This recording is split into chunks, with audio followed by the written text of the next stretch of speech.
Okay, hello everyone. Danny and Wanda from Deepsouth Homestead, and I've got to find what I'm doing here. Oh, let's put that up there. I did it. If I don't mess something up, It ain't over yet. huh? What I tell you? I let go of it and it popped. Dang. Okay, go away. There, I'm not touching it now. All right. It's where it needs to be. Oh. All right, we got a lot of people in here, and one thing I saw to start with, praying for those, a guy in Nebraska. Fire, they are in a drought, and so we need to keep those people in our prayers too, because fire and drought is another one of those things that's hard to get away from. Yeah. Just like the waters from this past week and a half. So, I want to keep everybody in that path. And then there's another one. Well, we told him there's another one coming. Yeah. You know, it's I don't know where your hair is, but I can see it sticking. okay. I'm This making one it has pretty. always got to worry about my hair. You know, the Bible says the Lord looks upon the inward parts of a man, not the outward parts of him. So I don't worry about the outward. All you these know? people want to see you pretty. Ain't nobody cares what I look like. But, okay. Next They said story. Wyoming is burning as well. Okay, so that's two. California's burning. I mean, The fires was one of them that we knew was coming because of the drought. yeah, we knew the fires were coming. Guys, I hate to, I mean, gosh, I hate to say this, but Tristan said in Georgia with no power since Thursday. the water's coming back. You know, I mean, I don't know how else to say it. Somewhere. Well, it is. Nadia, they're When's- getting ready for the next hurricane. She's in Florida. Yeah, I mean, next week the water's coming back. Okay, Robert Mitchell said on the high tunnel, which way to point it? Well, it depends on where you live at, Robert. If you live in a hurricane zone, you want to point it northeast and southwest. I mean, mine's not laid out necessarily by the sun. Ours are laid out based on hurricanes. And when we get what we get is called the worst side, which is the northeast quadrant. I line my high tunnels up based on that. I'd like to be able to do it by the sun, but when you live in hurricane zones, things like that are not feasible. Yeah. Carolyn Food Forest 355 said the Bible says there will be floods and fires. Yes, and at the same time, and that some cities would flood while the other ones would burn up. I mean, we talked about that last week. That is actually in the scriptures. Robin's Nest is in Inglewood, Florida, so they're still recovering from Helene, but they are having another hurricane coming in, possibly. Yeah. Yeah. I don't know. The present administration that we have doesn't really care about the people of this country. You know, I mean, guys, we just have to sit down and admit that and just go ahead and say, hey, if we're going to take care of anything, we got to take care of one another. This thing is sitting back, and I've told you all from the beginning and from get-go, however you want to say it, do not depend on somebody coming to help you. You've got to help yourself, and you've got to help your neighbors. Everybody's got to kick in and help one another, because Big Brother is more interested in, than, well, I can't say that. Big Brother's more interested in popularity and votes and all. I guess however you want to say it, money. Well, I don't know if it's really the want of money; it's power. Well, it is Power power. more than anything else. Yeah, it is power. But you follow the money trail and you'll find the power. You know what I'm saying? I mean, and I've seen some things where that's been going on in the Carolinas and Georgia and you know Tennessee that really angers me. You know, people trying to get help in and trying to get supplies in and being turned around and then some of them told you got to take it over here to where the government can confiscate it and can go through it and can delegate. You know, I think it's a proven fact that churches and individual institutions do a lot better job than the government does. They did here after Katrina. Well, we lived through that here after Katrina. Yeah. They all went to New Orleans, and New Orleans was damaged. Y'all don't get me wrong, but everybody ignored Alabama, Mississippi, and any other places that was hit. Right. Mississippi took a direct hit. We took the hit. But nobody paid us any attention. They all went to New Orleans. All the news coverage was New Orleans. FEMA went to New Orleans. And even when we did get help, lots of it was, and that's what happened to us. We needed people that couldn't travel for 30 minutes to an hour or hour and a half to get supplies that needed to be in each individual community. And so I can see where they're having lots of issues there. Yeah, I mean, we experienced a lot of this, not necessarily just during Katrina. Guys, we have hurricanes on a pretty regular basis down here. And yeah, we don't have the massive ones all the time. But when you have one like Katrina, and I want you to notice some similarities. Now, when we had Katrina down here, right after Katrina, we had Rita hit right on the heels of Katrina. And it did hit. And it hit Louisiana. It did hit western Louisiana, I believe it was. And here we are. We just had Helene went through, and now we got Milton right on the heels of it, going just a little bit east of where that one went. So we totally understand what's fixing to happen when Katrina come in and then Rita come in. They shut down everything that Katrina was doing, and they would not let anything happen until after Rita had completely went in and done the damage it was going to do.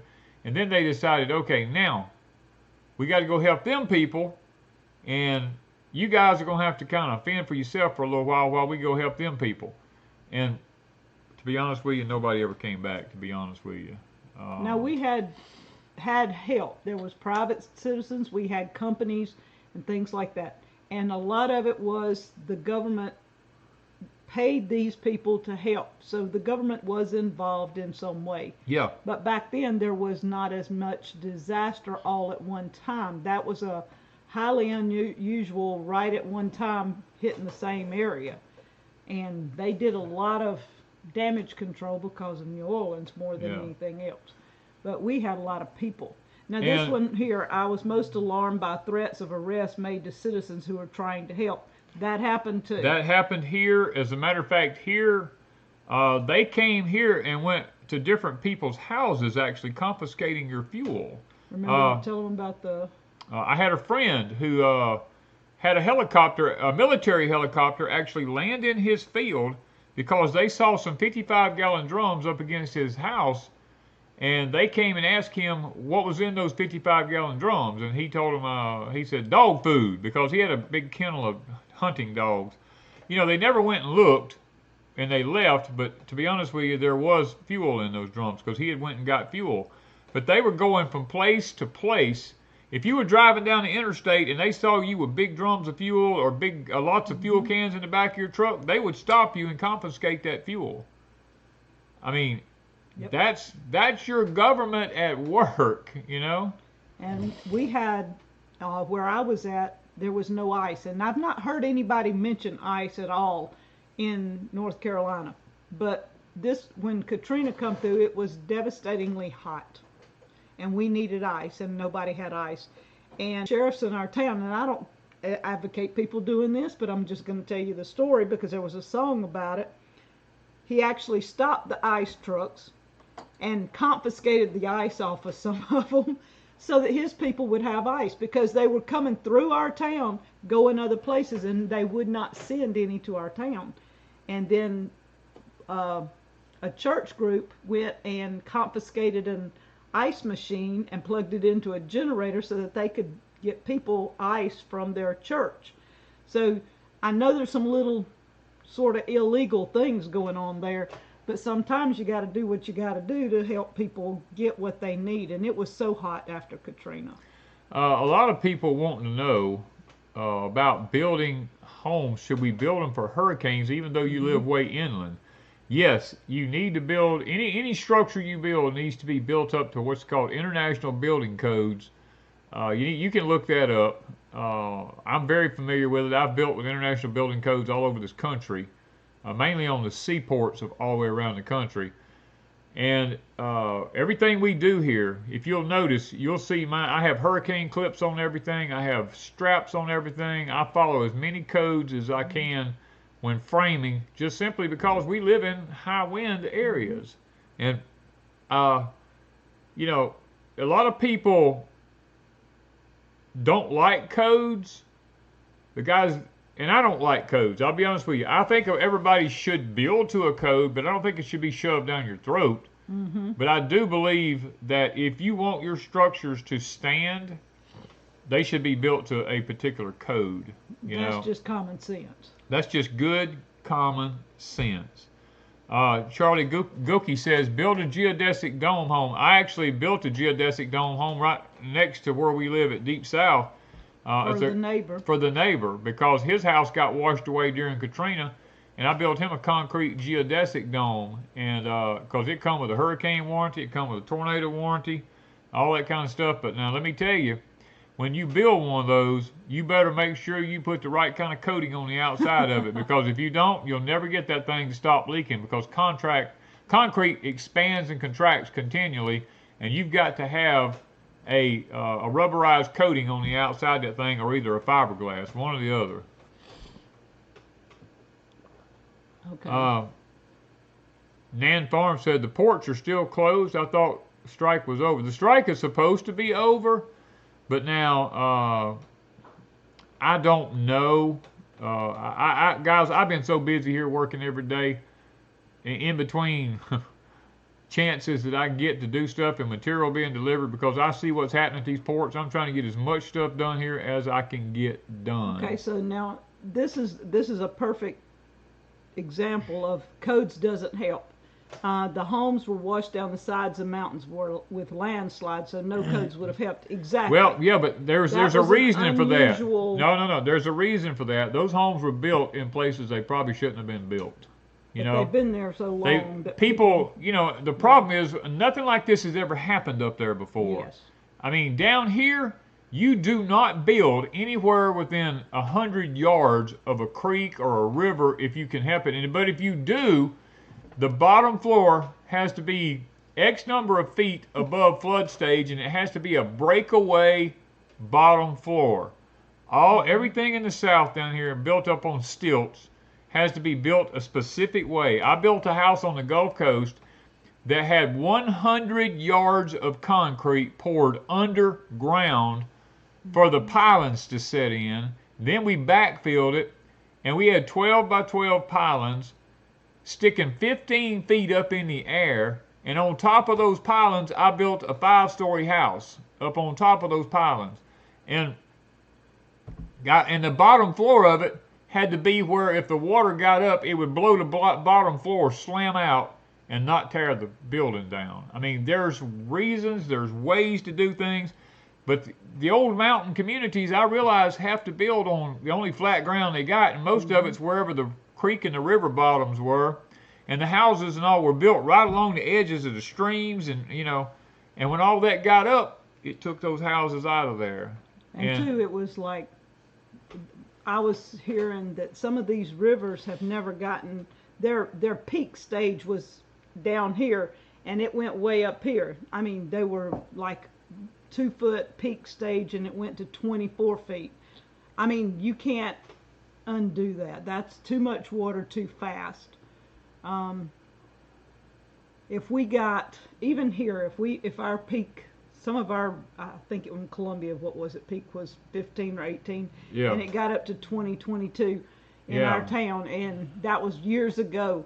It flooded a lot of places that usually didn't flood, and they rerouted water after that. I get that, but if we got the amount of rain that they got in North Carolina, I don't think we've ever got 20 to 30. Yeah, we get. It's common for us to get 15 Well, plus up to 15. 15 plus inches during the hurricane. During the hurricane. Yeah, that's quite Yes. common. But our land is a lot flatter down here. Yeah. And the water can dissipate over wider regions and not be funneled down through, ravines and valleys and stuff like that.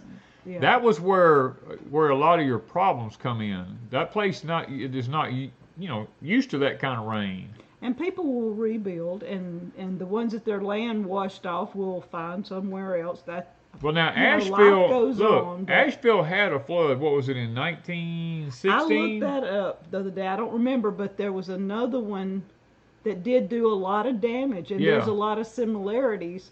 So it's not that it hasn't happened; it just might not have happened that severely.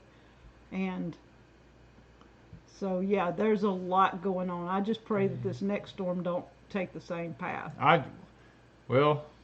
But Florida, I know. Let's put it this way: the more intense this next storm gets, Milton, the further north it will turn. The less intense it gets, the further south it'll stay. So let's just pray that it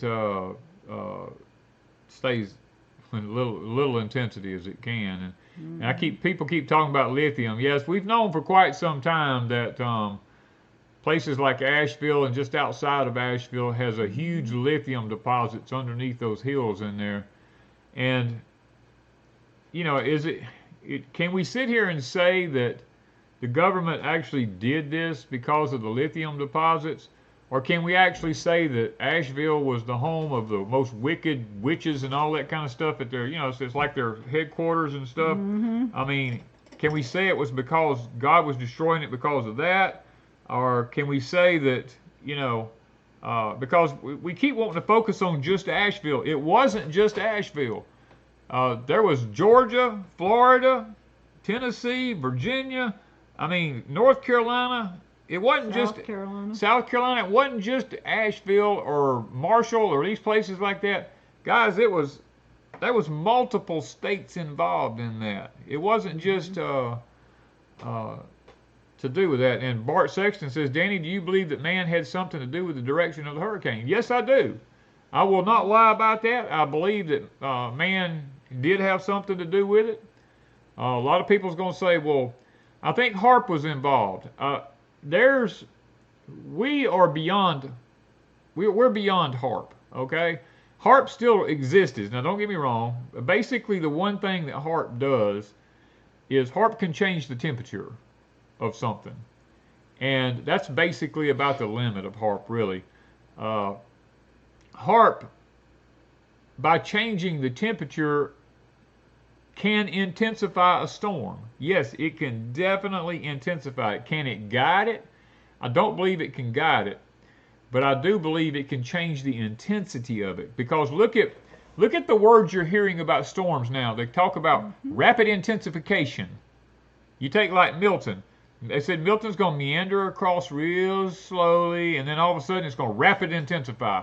Well, is some of that due to the simple fact that it's going over the deeper waters of the Gulf where it's hotter at? There's some truth to that. But hurricanes have been coming up through there for generations, and they didn't rapidly intensify. I do believe that they are using atmospheric weapons now to intensify storms. I do believe that, yes. Yeah, and it's been very bad, and it's still going to be bad. You can't rebuild what the damage they've got in a short amount of time. Right. It's just going to take a long, long time. Now, Ms. Lippy said Hart visited Maui. I do believe. Yes, because if you noticed in Maui, when they had the intense heat, there was cars that burned up out in the middle of giant parking lots, and there wasn't even no fire around those cars, but they burnt up. Something caused that intense heat, and that is just what HAARP does. All right, so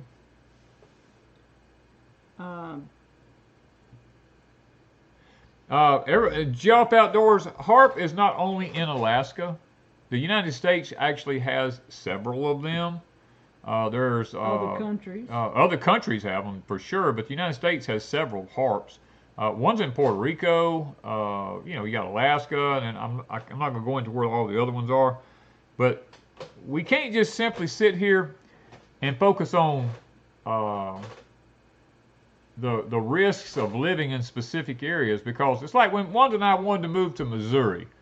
Once I'd done the research on Missouri, the Ozarks or the Missouris, and realized that, hey, it's one of the 5 states that holds all the ICBMs. The nuclear weapons is there in Missouri in those mountains. And I'm sitting here going like, I don't want to be there, because that's a probable target, if we get hit. And most people don't even know that that's one of the 5 states, that holds all of our nuclear missiles underground. I mean, I don't want to live there. I mean, they got Kraft Food Company has a huge facility under Springfield, Missouri. You can drive 18-wheelers underground there for God knows how long, where those mines were underneath that city in there. And now Kraft Food Company owns all that. I mean, and it's not the only place. There's other places up there. So we have to be careful about just focusing on just weather, because it's not about just weather now. Chip says, been a long time since I joined your live streams. Glad to see you haven't changed. Thank you, Chip. Thank you, Chip. Why would they want to intensify a storm? Maria, they would want to intensify it to cause more damage. The faster you can intensify it, they can cause more damage. And the more damage they can cause, then what happens is people can't afford to stay there anymore, and then these big, huge corporations like BlackRock and all these different ones come in, and they buy up all the places. The government goes in and buys up places. It gives the government control. Whenever there's damage and devastation, they can step in and issue martial law and all this kind of stuff, and it gives them, it just gives them more power over an area. Yeah, mountain areas are prepared for snow, not heavy floods. Cheryl, that is yes. very true. Yes.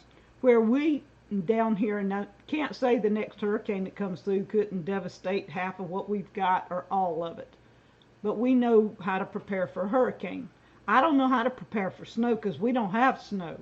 And if we were dumped, say, 6 or 8 foot of snow all of a sudden, yeah, I don't know what we'd do, because we'd go start raving crazy in the house all the time. And I'm not sure if all our buildings would hold a snow load, because we don't build for snow loads. We don't build for snow loads down here. I mean, what was it, 1968 or 63? We had an 18-inch snow. It was the last really, really big snow we had. We were just little kids. Yeah, I think I was under 5 years old. Yeah. Something like that. Well, you know what the big thing is now? Asheville is being said to become one of the new smart cities. It gives them the ability to build a new smart city back there now. So. Lahaina too. Huh? Hawaii. Well, oh yeah, and Hawaii also. Yes. Yeah, okay, so let's talk about corn for a while.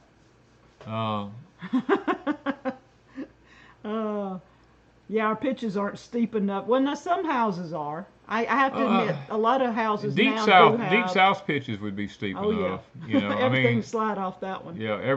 Lately, the stuff I build now, I can't get up on them if they're steep. So a lot of mine are not steep anymore.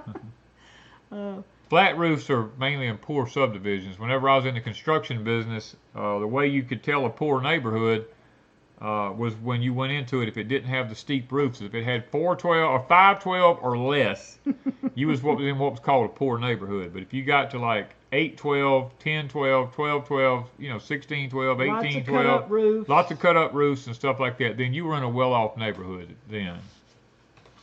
Yeah. Weather and fire ants, Ethel. Yeah, them fire ants are coming out. We actually got rain. We did. How much yesterday? We got 1 inch yesterday and a quarter inch last night. Yeah. So we actually got rain for the first time in, I don't know, several weeks, 3 or 4 weeks. It was really nice and felt good, but the fire ants are everywhere. They are coming up out of the ground. That little bit of water just pushed them. They're like hunting up out of there. Yeah, last thing on that up there. If you noticed on all the pictures you see an X marked on everything with a 0 and all that kind of stuff. That meant that there were no bodies found in the house, and that house has to be demolished. Or if there's a car with an X on it, that car has to be done away with. In other words, after Katrina, each house, business, and that lets the workers know that's already been searched. Yeah. Because you wouldn't want to keep searching the same place over and over and over again. Yeah. There's a certain grid pattern to what they do. They put X's or circles, or if they found one body, there's a 1.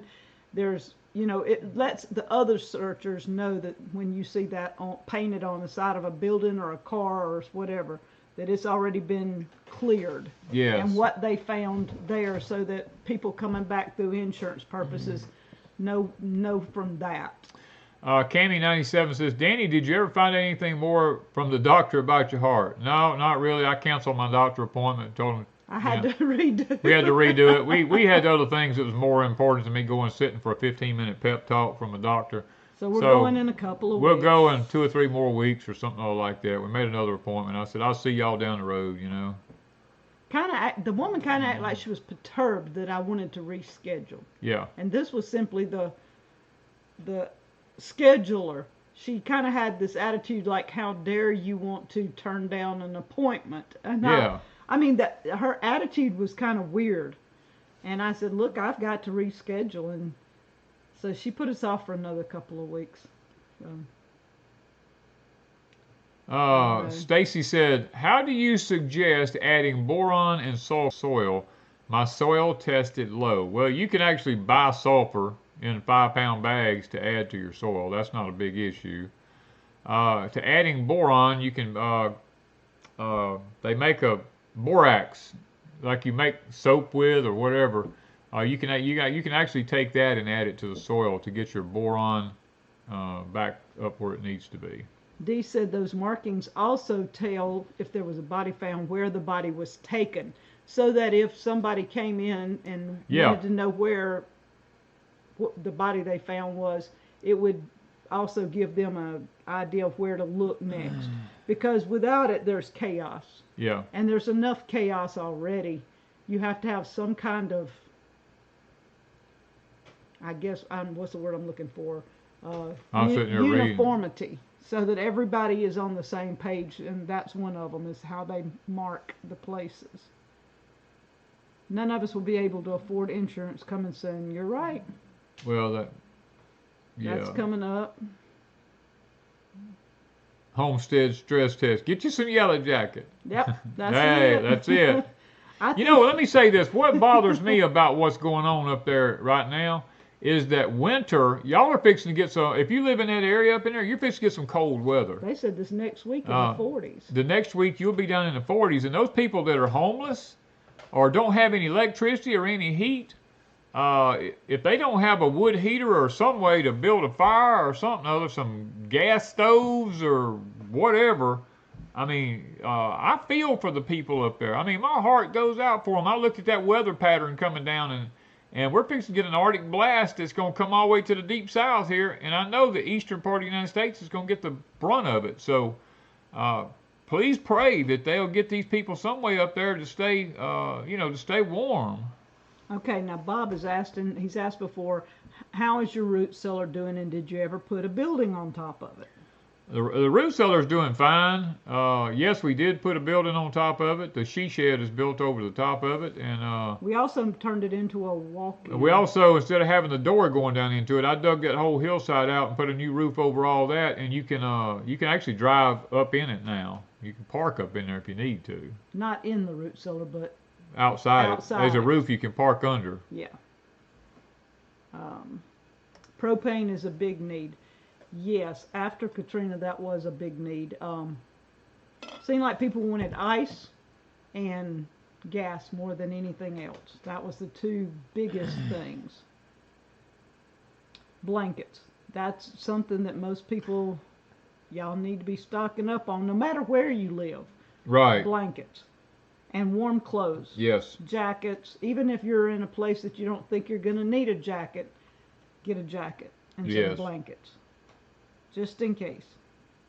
What do yellow jackets do for the ecosystem? What the what? I was sitting there reading. What do yellow jackets do for the ecosystem? Nothing. Yes, they do. Yellow jackets don't do nothing for the ecosystem. There was one out when we were working today, right? You said. They were flying around my feet while I was trying to pick up pecans. They ain't doing nothing for the ecosystem. But I mean, there's some more. Danny said the yellow jacket nest he found got eaten. Something. Yeah, something got in, skunk or something got into it and ate it all up. But there's still more. But there's another nest here somewhere because they're still around. I killed that whole nest, but there's more around here. Ruse Mountain Home says, yes, the temps are dropping next week. If they don't get them out of there, will even be more deaths as time goes on. And I agree with that. I do that.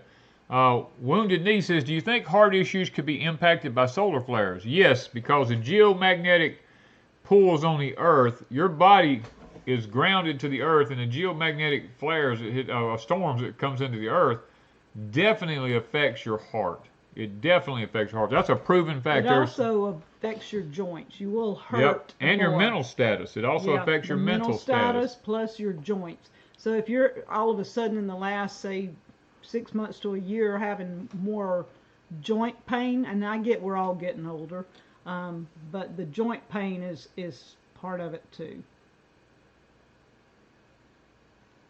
I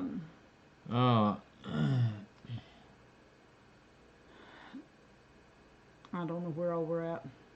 Let's see. I'm just sitting here. Yellow jackets are supposed to eat flies. Supposedly eat flies. I don't know about all that.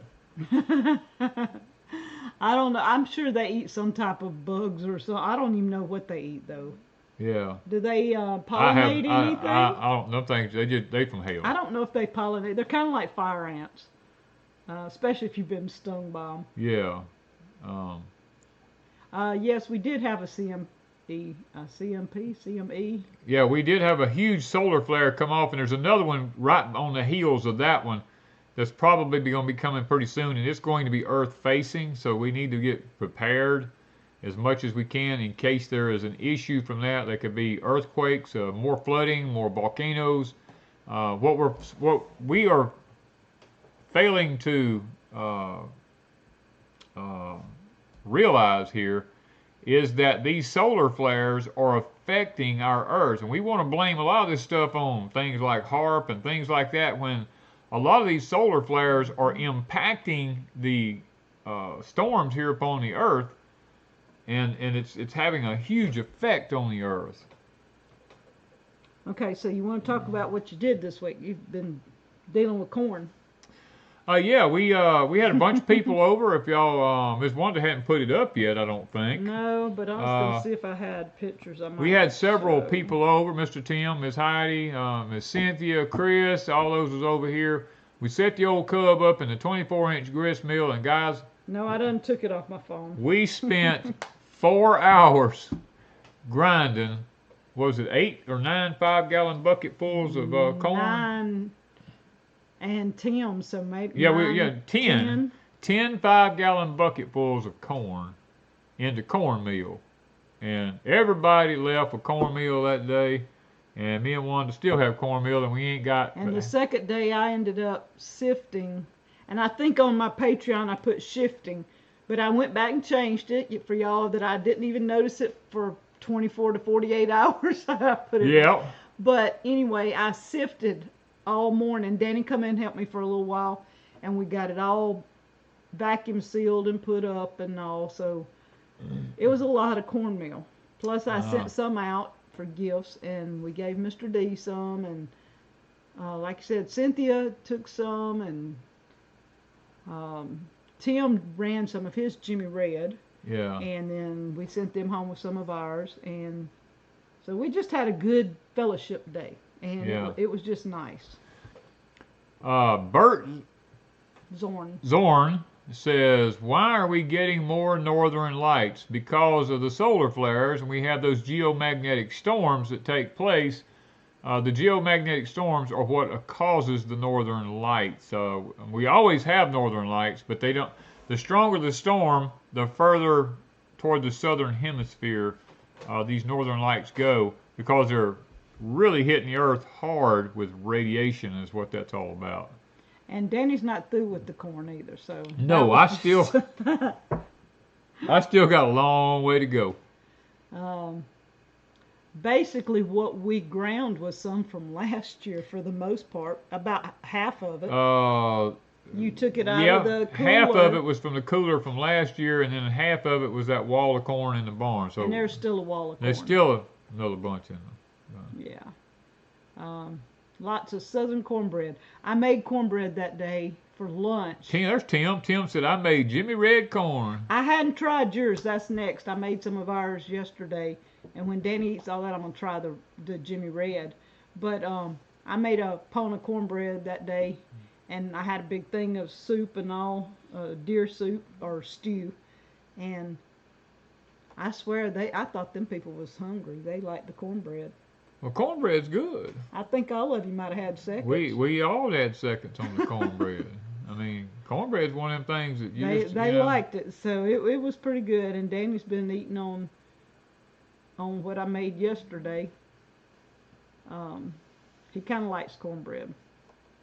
All right, Miss Inessa, Enisa, Inessa said, please pray for the people in Bosnia and Herzegovina and Jablik. I can't say those words, but anyway, a huge flood like North Carolina. There are so many dead and missing.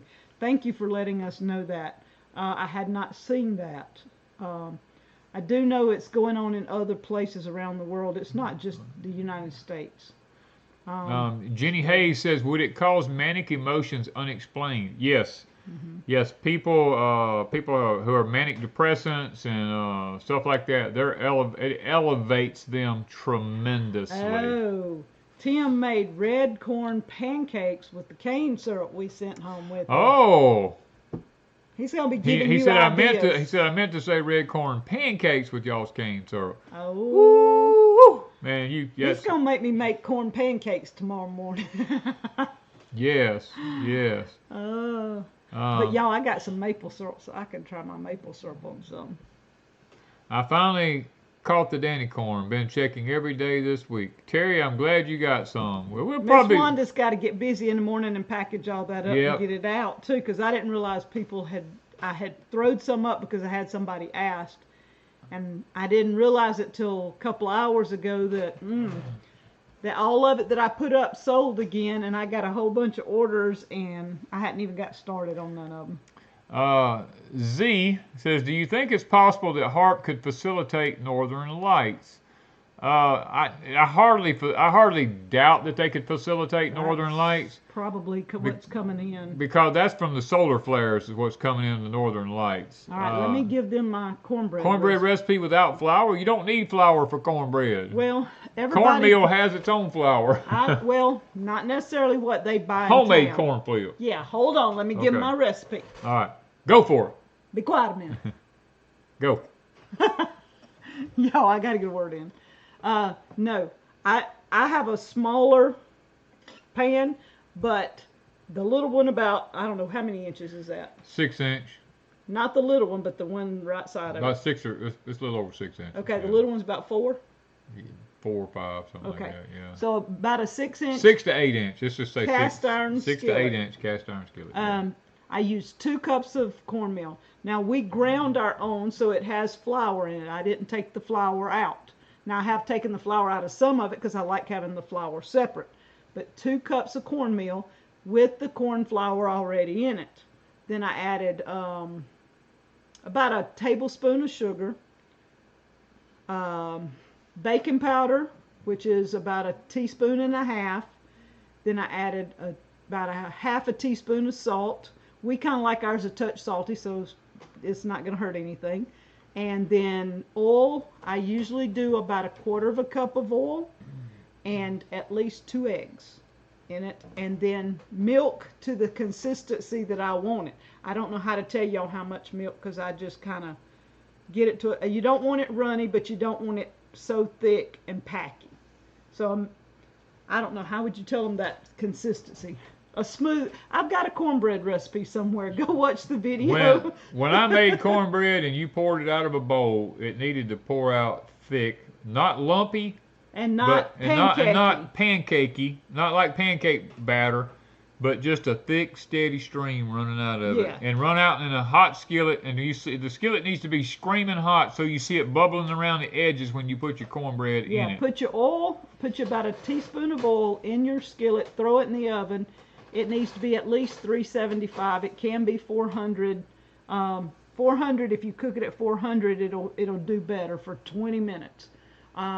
375, you're probably going to have to go about 30 minutes to get it good and done. But if you put it in a hot skillet, when you pour that batter in there, it should sizzle. It should go shh. Yeah. And then you throw it back in the oven at 400 for 20 minutes. It works really good.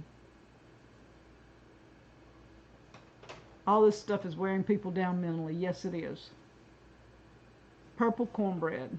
I grew some Indian corn and it had to be ground to make cornbread. It turned out almost purple, but it was good. Now the Jimmy Red turned out mauve. Mauve, kind of a mauve color, yeah. Because of the red. Sky says no sugar in the cornbread. 1 tablespoon. Yeah, I don't like it real sweet, but I put just enough in it to offset the corn a little bit. And you can leave the sugar out. You don't have to add it. Summer says, what kind of oil do you use? We use lard, don't we? When in my skillet, I put lard in the skillet and put it in the oven. That's fresh home rendered lard. Don't buy this junk from the store. It's got like 29 chemicals in it. But you can use any type of oil or whatever. You can use olive oil if you use coconut oil. I don't care whatever oil you use. It's not specific, but I use lard. And then when I mix it up, I put olive oil in it. And we have found the best olive oil at Azure. I'm just in love with that olive oil. It's a little pricey, but it is well worth it. I'm used to the Walmart stuff, and I didn't like it. I didn't like the taste of it, but we were used to using it because that's what's available here. And since I have found Azure, I'm happy with the oil. Yeah. Bacon grease is good, yes. Oh, if you got bacon grease now, you can make some. We're going after some bacon this week. Or cracklings. Now, if you've got some cracklings to throw over in that cornbread. Woo, man. We're going to be killing a hog probably, in about a month. If it ever turns cold. And so we'll have our own lard, cracklings, and everything soon. But we're out of bacon and everything, so we're going to visit his friend Miss Julie at Julie's Pasture to Plate this week when we come back from our Azure haul, and we stop in to get some bacon. Monica said, what's your thoughts on A2/A1 dairy? Do not drink A1, okay? A2 is the best milk that you can get, usually from certain jerseys and Dexters and things like that are A2 cattle. A1 milk is like, if you've ever looked at it under a microscope, it looks like glass beads going through your veins. It actually cuts inside your veins, causing scarring of the arteries and stuff like that. Stay away from A1 milk and strictly stick with A2 milk. Yeah, everybody's saying bacon grease makes everything better. Oh, I agree. I had some, it was cabbage greens that I had put in the freezer when we had our cabbage back in the spring, and I'm trying to use things in the freezer to kind of clear up some freezer space and get ready for the next projects. And so I put some bacon grease. I have some left because I save all my bacon grease in the refrigerator for peas, all that kind of stuff. That's good stuff. It's good. Let's see. Bacon grease is the original essential oil. It is. Yeah. I mean, people look. Everybody had that little container that said grease, and you knew it was bacon grease. Yeah. If your granny had one sitting on the cabinet, it was bacon grease. It was bacon grease, and that's what that little container was for. I mean, everybody. I mean, lard is what kept people alive through the Great Depression and through hard times. I mean, but it was. Homemade lard, not store-bought lard. Danny made the mistake of buying some of that stuff. I bought some one time, got home, and looked on the side of it. It had like 29 ingredients in it. I took that stuff out to the shop and put it there by my wood heater. That's what I waxed my wood heater for. Sue Gerard said she did too. Danny waxed the wood. We had a cast iron heater. Cast iron heater. I'd rub it down so it wouldn't rust after a good fire. You know, it smoked like the devil when you heated it back up, but I didn't really care. Laura did 20 pints of tallow. Now, if you have beef tallow, yes, that's pretty good too. That is really good. Danny, what meat do you eat most? Probably beef. Beef. Well, it depends on what season it is. Now, if it's during the winter months, we eat a lot of deer meat. If it's after chicken killing time in the spring, we eat a lot of chicken. You know, we eat a lot of beef in the summer. Beef is our biggest. I'd say, and when we kill a pig, Yeah. we mix it in with the deer meat, and like tonight, Miss Wanda cooked some pork, ground pork with something or other. I forgot what it was. It was ground pork. I And used potatoes, wasn't it? Yeah. The Azure Standard frozen hash browns, which is little cubes of potatoes. I sauteed down some of our onions and sweet peppers, and then I browned the pork. We just make ground pork. We don't put any seasoning in it, so I can use it in any way I want. And I threw a little bit of the Azure cheese that I had in there, and a little bit of milk, and mixed it all up and poured it in the oven and put cheese on top, and it was right good. Yeah. We cure our own bacon so it doesn't have a lot of chemicals in it. Yeah, So we I only saw use somebody salt. say that. Salt is all we use in our bacon when Brown we cure sugar. it. Brown sugar and salt. That's all we. Well, this year it'll be Azure sugar. Yeah. But sugar and salt is all we put in our bacon. We don't use the pink salt. We don't use the nitrates, all that kind of stuff. That's totally not necessary. And we've done it forever, and we've not died yet.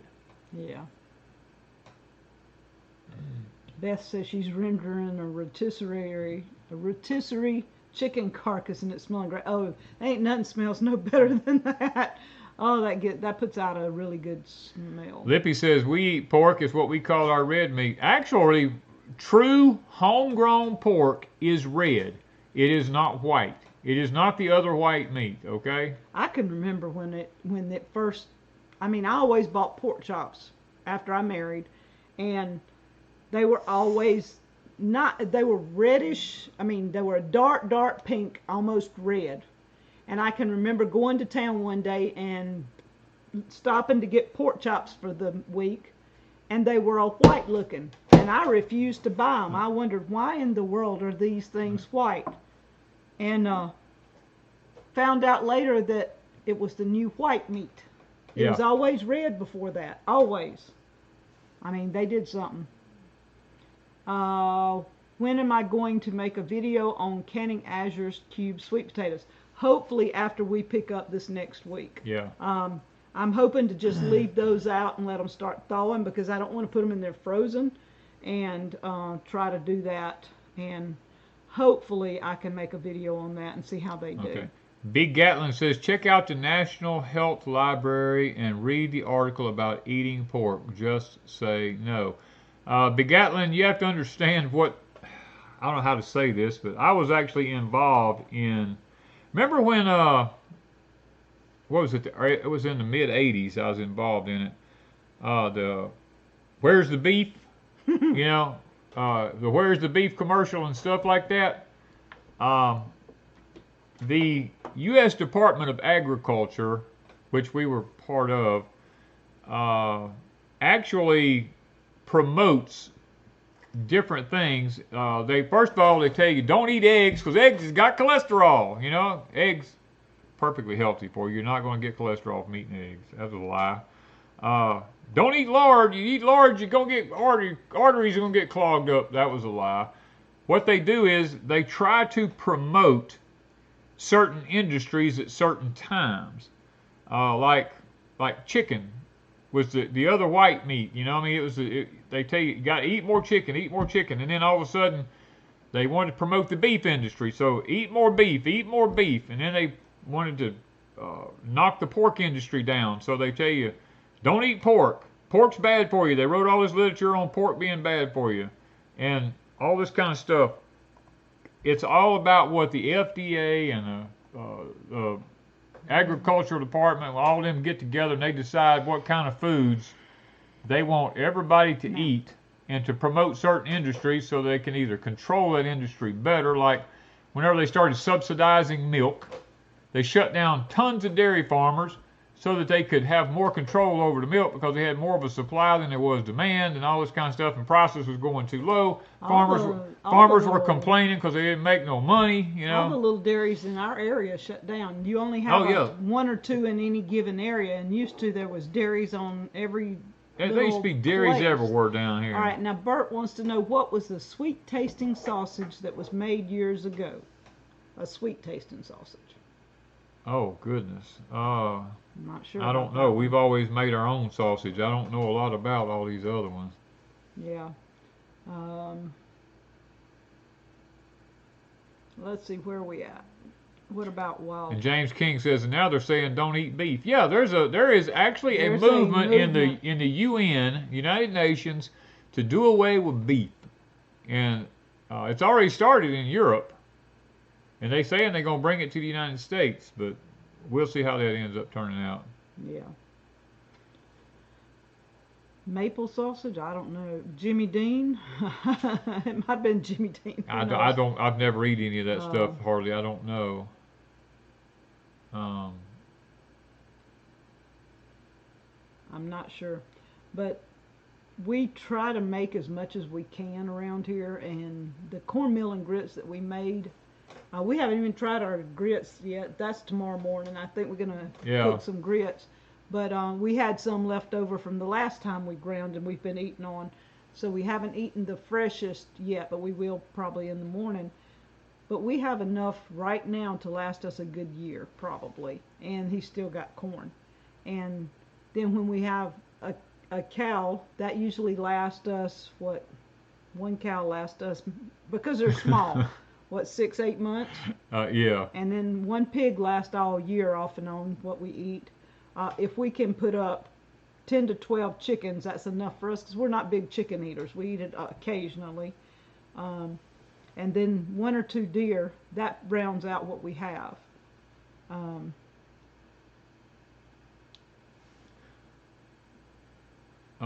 Somebody must have asked, can you eat wild hogs? Yes, you can eat wild hogs. I mean, I've eaten many of one of them.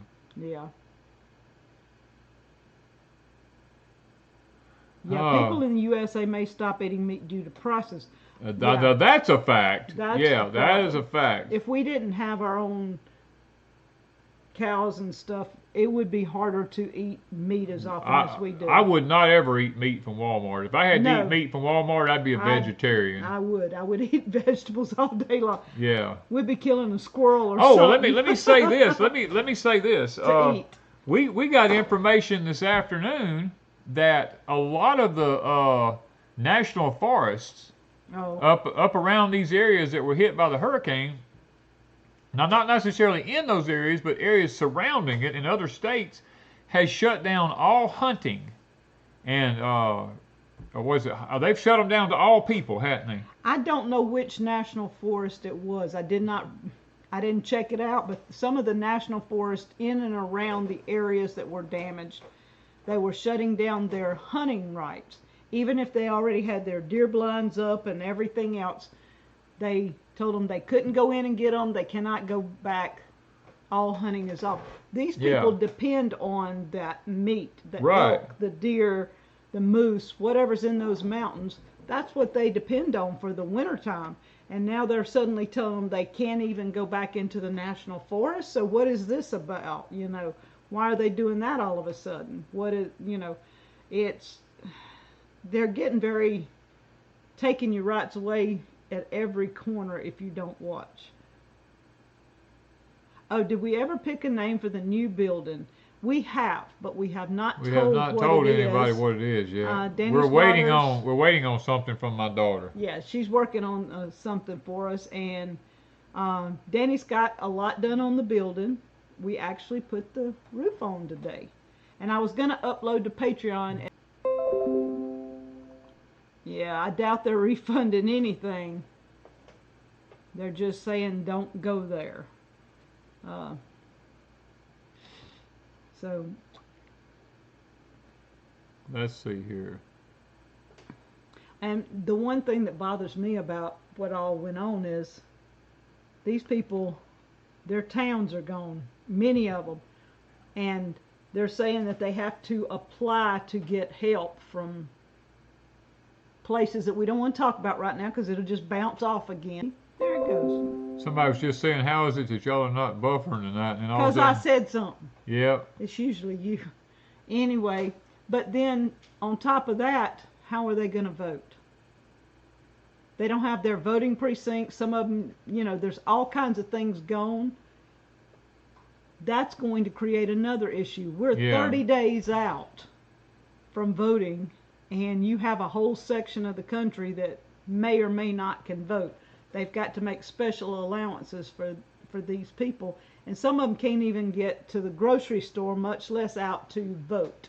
That's gonna be a big deal in 30 days. Yeah, it's gonna voting in those areas is gonna probably be non-existent. I'm with James King. It's hard to apply for help when you are stranded on a mountain.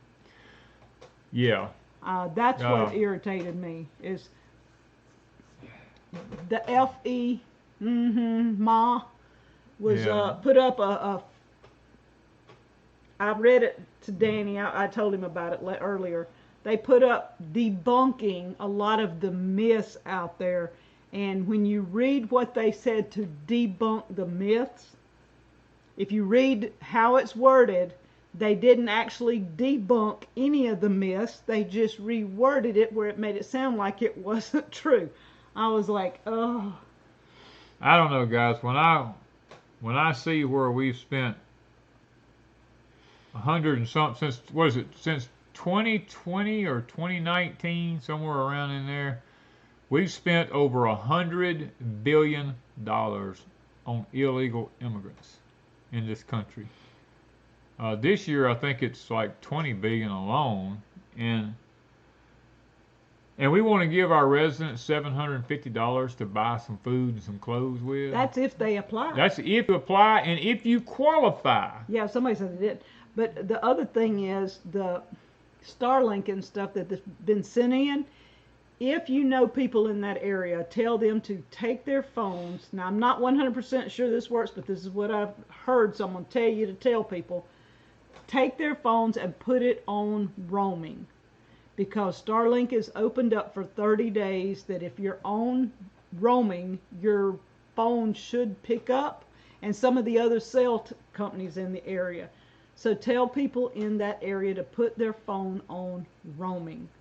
That might help some of them. Yeah. I'd forgotten about that, and I don't have any way to check that it is 100% true, but if it helps, it helps.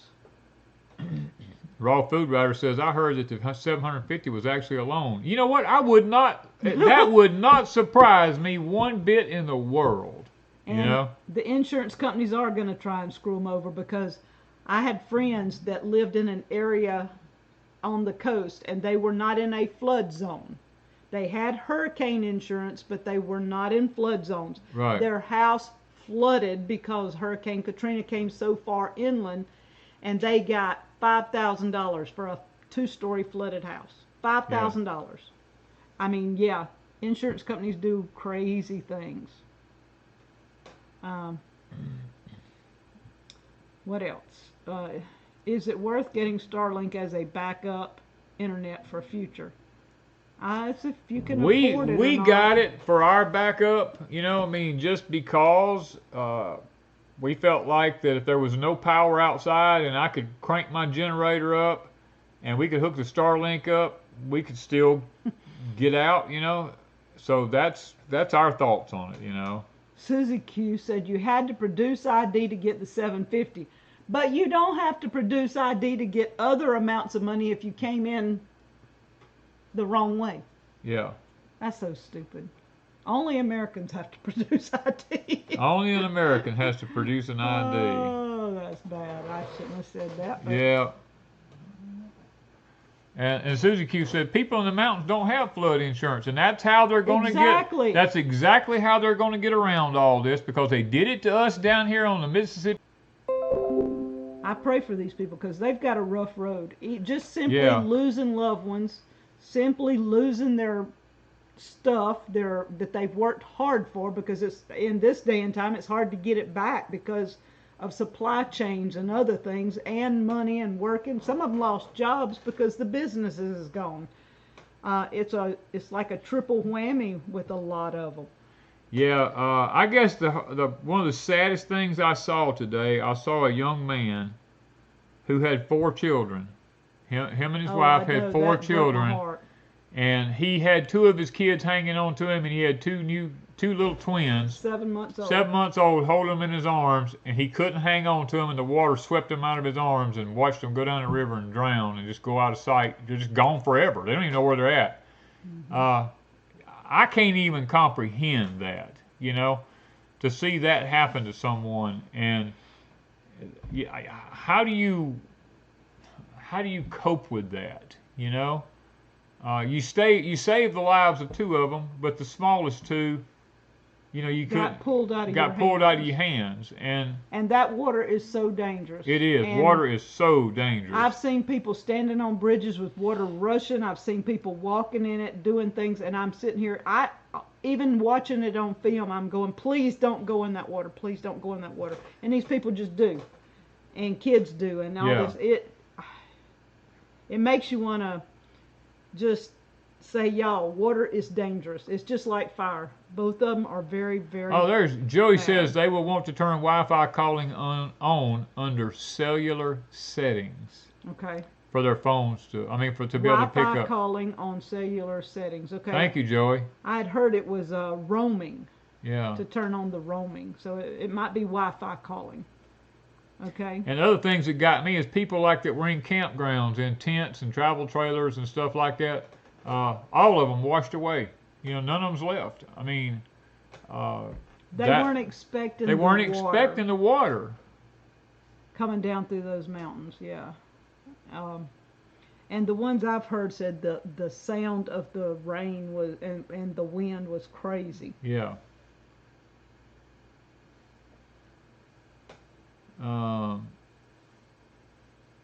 Turn Wi-Fi calling on the phone. That's what several people are saying. Yeah. So the Wi-Fi call. Ray says, Danny, your knee's still doing okay? My knee's doing okay right now, Ray. As far as, it's holding up. No problems. I've done what the military teaches. I've done everything in reverse with my knee, and it healed itself. So I'm praying that it stays that way. Yes. Okay, so we're after 9 o'clock. Oh, Lord, is it already that time? Goodness gracious. We have so much to pray for. Much to pray for. And we do have an upcoming election. We do have another storm. We have the fires, the people that just went through one storm, the loss.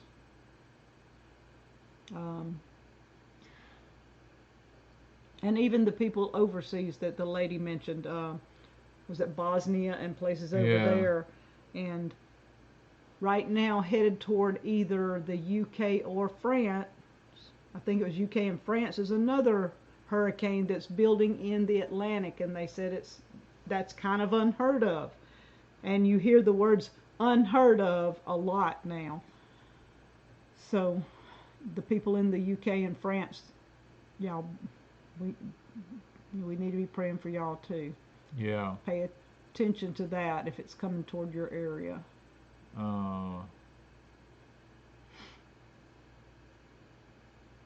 Kathy says, explain the reverse knee, please. Kathy, what happens with us as humans, we have a tendency, we always do everything in a forward motion. If we're pulling something, we throw it over our shoulder and we go forward pulling with it, like that. Or what the reverse knee procedure means, like grab something in front of you and walk backwards. I spent hours walking backwards. I spent hours pulling things backwards, doing everything in reverse. Now, don't stumble and fall down and hurt yourself, but what happens is we don't strengthen the back sides of our knee. We only keep the front side of our knee strengthened, and then when we do have an injury, it's normally something that has to do because the backside of the knee got too weak, especially as we get older, and it pulls, it tears, because there's no such thing as actually fixing a new meniscus. All they do is go in and shave it or whatever. You have to re-strengthen the knee to overcome that, and you have to learn to do everything in reverse, doing it backwards rather than forward, because I wouldn't let them do surgery on my knee at the time, and now right now I get around fine. As a matter of fact, I can still run, I can still do anything I ever done. A few months ago, I couldn't do that. Okay, so. Okay, we're going to go ahead and take this opportunity and go ahead and pray, because I didn't realize we'd done, got this late here. Heavenly Father, we come to you tonight. Oh, gracious Father, it's, our heart goes out to those that have been in the path of this hurricane. And, Lord, there's so much tragedy because of this. And we don't even know really where to begin or how to even pray for it. There's so much damage and so much catastrophe and so much loss of life. People are hurting. People need the Lord. Father, if people need you, now is the time they need you. And it's not just the floodwaters. There's people burning up in fires out west out there. It's like Deuteronomy, and the curses of disobedience has just overtaken this country. I mean, you told me several years back, Father, your hand had been lifted off this nation and that we were about to be judged over the next few years. And all I see now, I just see it happening, and my heart's broken. I feel like Jeremiah in the Bible, where he lamented and he wept over the nation of Israel as they went into captivity, and he just saw one thing right after another thing right after another thing happening to his homeland. And Father, I feel that way, but you've told me that I didn't really have to even talk about it anymore because I'd done what you told me to do, but that you would bless me if I kept doing it. And Father, I can't quit. I just can't quit because I see hurting people. I see people who need to know that things are going to happen. There are certain places that's just going to burn. Father, I did a video one time and they took it down because I talked about the different places in the United States that were just going to burn. And I talked about, Father, the things that you showed me about the water events and the flooding and all these things that were going to take place. And Father, I'm seeing it come to fruition and my heart's broken.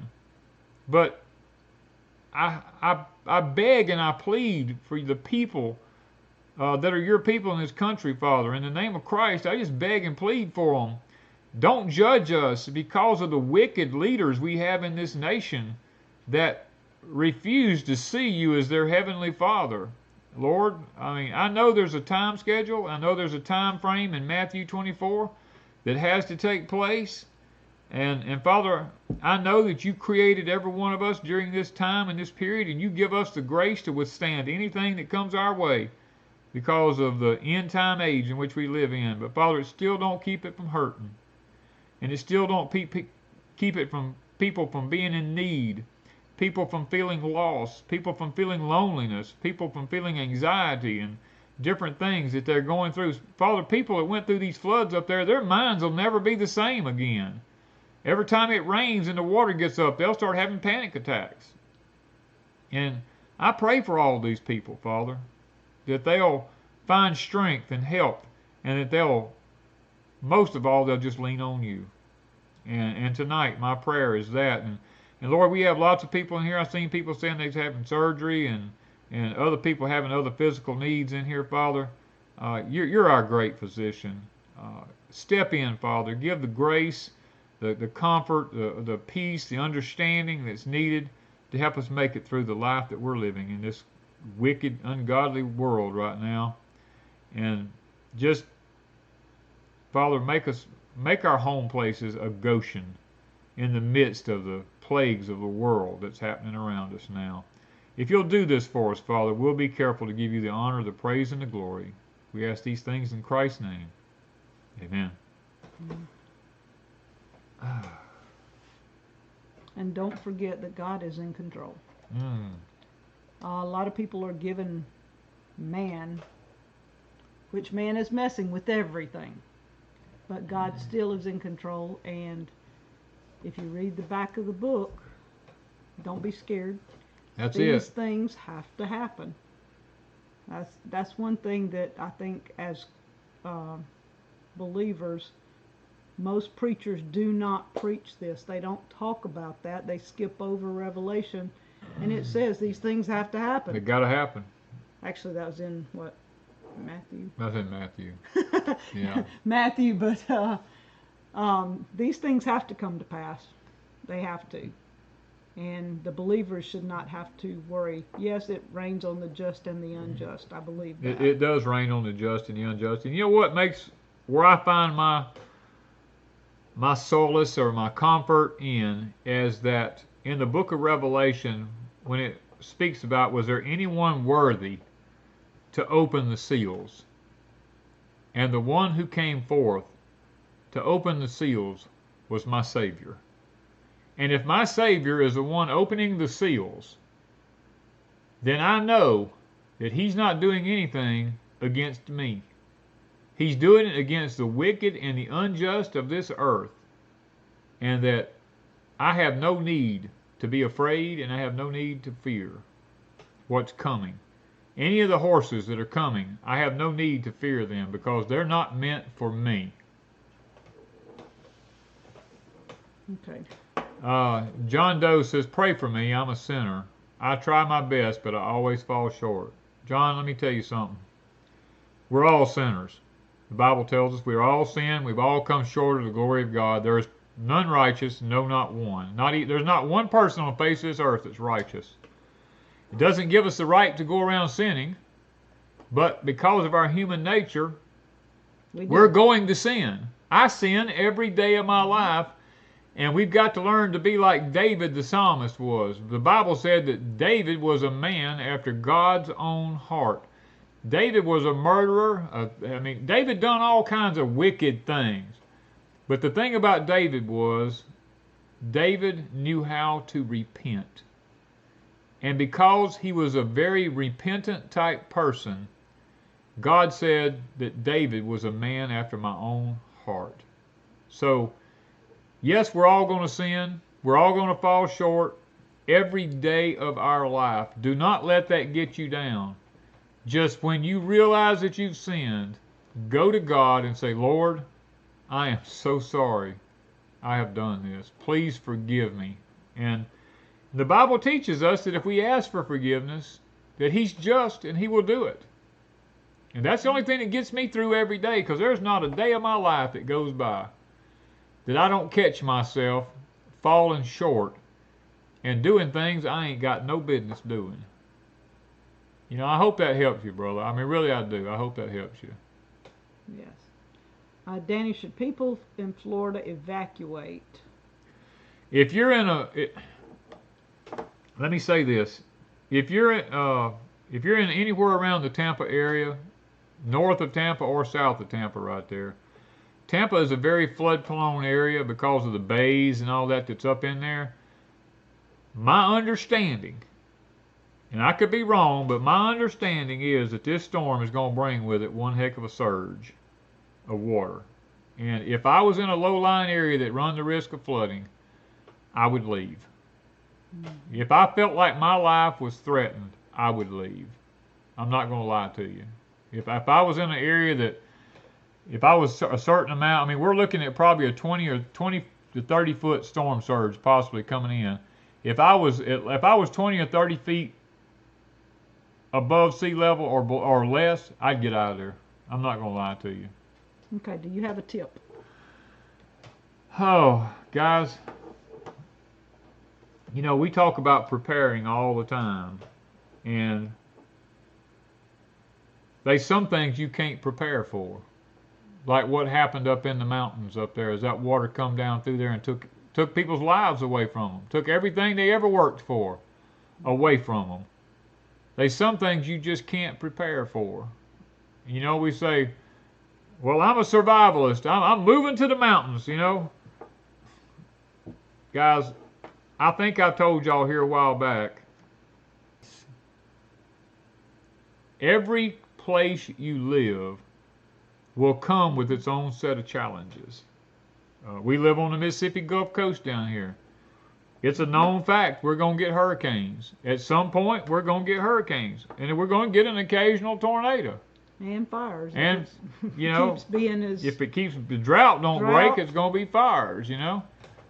But and if we move to the Midwest, you know, I mean, you're looking at tornadoes out there. It's unreal, and the droughts out there, and you know, used to everybody says the best place to be is in the mountains. Well, if Wanda and I had moved to the Carolinas like we originally were planned on, we might not be in such good shape right now. You know, I watched a video this afternoon of a young couple that had just bought a place in those mountains right there outside of Asheville, and they went back to Pennsylvania to get married, and they had spent all their money buying a home and brought all their stuff down here and put it in that house, went back to Pennsylvania. My understanding was to get married, and while they was in Pennsylvania, this flood hit. They come home, they took everything that they had left and put it in a garbage bag and put it in the back of their vehicle. Their whole life was gone. The only thing that was saved was their life. Had they not went back to Pennsylvania, they probably would have drowned and died. You know, so you can't prepare for there's that. some things, unless God intervenes, you just cannot prepare for. You know what I mean? And that's my tip for tonight is don't beat yourself up about preparing, because some things are just unseen. There's going to be things happening in this country, guys. Look, how to say this? We got 30-something days left before our life changes forever. I personally believe that there's a very, very high possibility that there could be a very major event in the next 3 weeks. And it could be through a missile strike. It could be, well, I can't say that, but it could be a number of things that could happen in the next 3 weeks. Because I will assure you, wouldn't surprise me one bit if the president went ahead and stepped down and you know who become president. And World War III, as we all know, has already began, but if it's declared, it could be declared in the next 3 weeks. And elections are void. Yes, they could actually shut down the election system. There's a lot of things I could. We just have to pray that does not happen. Yes. But there's a good possibility that something will happen. A very, very high possibility that something could happen in the next 3 weeks. I'm not going to go into detail about it, but I will tell you that we are on a very high hit list for being World War III, nuclear activity. Let me just say that. Possible interruptions here. Just saying. A serious hack on the grid system. Okay, I was wanting you to see this one right here. Okay, let me jump on. Somebody got some questions here. Double A. Aaron Albitz says, "Is there something hot in the Gulf, Danny?" Double A. For about the last 6 months, the Gulf has been on fire, and no one has been talking about it. Yes. Not physical on top. Not physically on top. There's leakages underneath the bottom of the Gulf of Mexico of lava. Let's just use the word lava, molten rock, whatever you want to call it. That's actually oozing out of the earth, heating the Gulf of Mexico up to temperatures, especially down between the Caribbean and the Yucatan, right in there. That's heating up heating up these areas in there above what they should be, and it's causing these storms to just spring up out of nowhere. And then certain modifications are being used to intensify those storms. And then the ability to maneuver weather patterns through weather manipulation or modification, whatever you want to call it, is causing high pressures and low pressures to stay in specific areas so as to guide weather patterns wherever they want them to go. I'm trying to use layman's terms and not get in trouble You know here. this one's going to get pulled, so y'all just enjoy. Y'all just what you enjoy can. this one because they're probably going to pull this video, okay? According to what words they hear, something might get pulled. So, and y'all don't be surprised because Facebook is doing their pulling all of a sudden. Yeah. They're taking down lots of things, whether it pertains to the upcoming month from now event or the event that happened a week or so ago. They are censoring a lot. Yes. Already, so don't be surprised if they censor, and YouTube is too. There's a lot being censored now, highly censored, so don't think it ain't. Let's see here. Okay, so it's just better that Patrick Manley is right. Hurricane seeding has been being done for quite some time. They can intensify them. They can break them down. They experiment with them all the time. So we also know that there is an atmosphere. I'm gonna go ahead and just use the words, okay? If I get, I knew it. These atmospheric rivers were released from up above, and the water come down in giant drops, and it come out like somebody pouring water out of 5-gallon buckets. You know what I mean?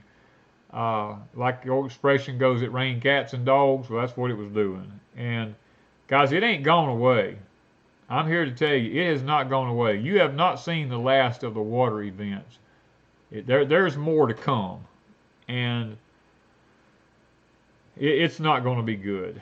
And they will start using fancier words for weather storms. Yes. Pay attention to the words they use and words that you hear over and over and over. Listen for repetitive words. When you start hearing those words, look them up. See what they mean, because this has happened all along, but we tend to not pay things any attention.